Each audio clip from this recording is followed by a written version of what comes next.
this kind of balance. So in fact, we thought we did. We've made a lot of mistakes, all right? But we had, the huge parenting campaigns where, parents hear the anti-drug, you want to know who, where, when, what, where, right? All of those. You haven't seen this in about 2 or 3 years. Do you know why you haven't seen this?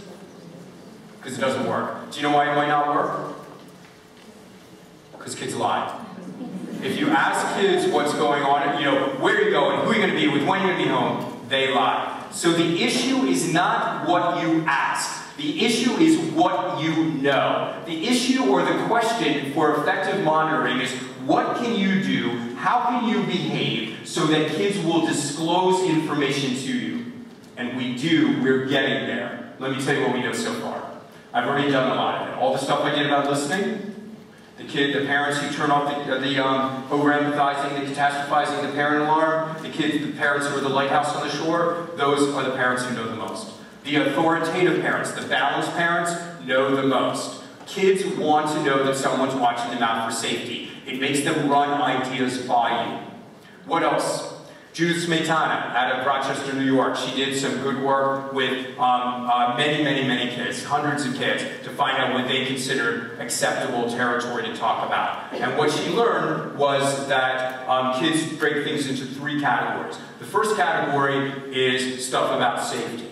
All kids across the board think that if it's about safety, as a parent, it is your responsibility to help me.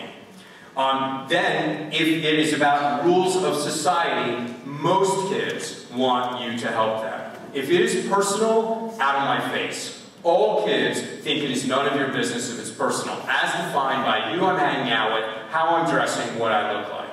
So what is our lesson? Our lesson is to listen to the kids, because otherwise you're going to set up tension for no reason.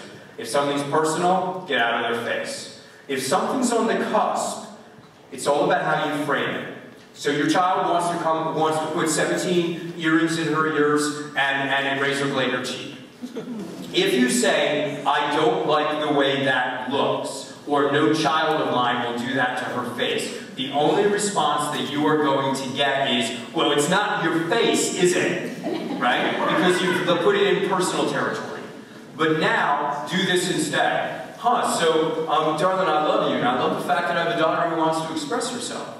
The problem is that this is a permanent expression. And the problem is that I'm worried that when you go for a job, even in 10 years, but certainly now, people are going to see a razor blade in your cheek or a scar. They're going to see all these holes in the ear, and they're going to know who you are. And they're going to be judging you before you open your mouth. I want people to see your brain and your heart before they see any other part of you. Okay? That's a rule of society. Safety. Suppose, your kid gets her new license or her learning permit, and she wants to begin driving with friends around right away. We know that having 1 passenger in your car doubles your crash risk, having 2 triples it, having 3 quadruples it. You say to your kid, sorry, no passengers for you. Then they go, why do you hate my friends? You say it's the law. Well, the law doesn't know my friends either. But say this, darling, it takes only 3 seconds to get in a crash. And it feels really important. Oh, and what happens is you have to see what's going on, which is scanning the road. You have to think through what to do, and then you have to do it. But let me tell you that for me, I've been driving 35 years, and so I don't have to think. I just have a reflex. If I see something, I know what to do.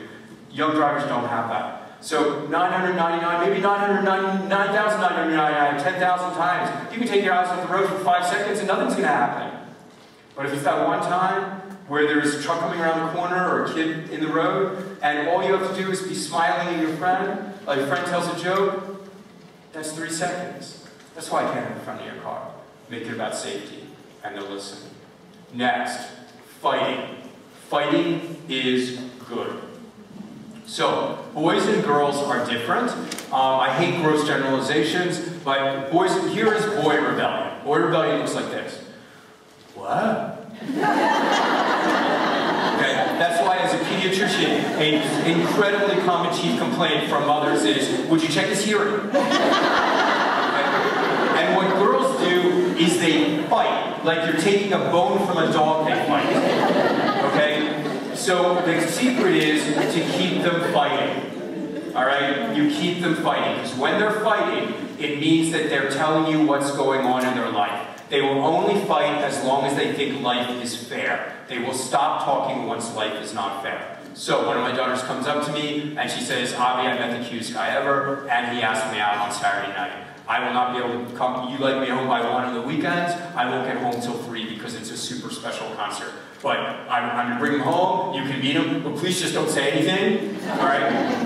And you'll know where I'm going, you'll know who I'm with, and you don't have to worry about me not getting enough sleep, because I know you have to think about sleep, because I'll sleep really late on Sunday, and I'll do all my homework on Saturday. My only answer is, okay, darling, have a good time. Because if not, this is Thursday night. Hey, Abby, love you. Listen, I'll see you later. Listen, oh, don't forget Saturday night I'm sleeping over Rachel's. Right? They lie. They lie. The only way you're going to know what's going on is if you are responsive and fair. And when they come up, does that mean you give it all the time? Only if you're an idiot. It's got to be really reasonable. When they're reasonable and fair, they will learn to demonstrate responsibility. Remember this. Adolescence is about answering a fundamental question. It is the question of who am I? Think of it as a 10,000-piece jigsaw puzzle, right? What's the first thing you do? You put together the edges of that puzzle. That is who we are. When we give boundaries, we are giving the edges so that they can figure out all the other pieces in the middle.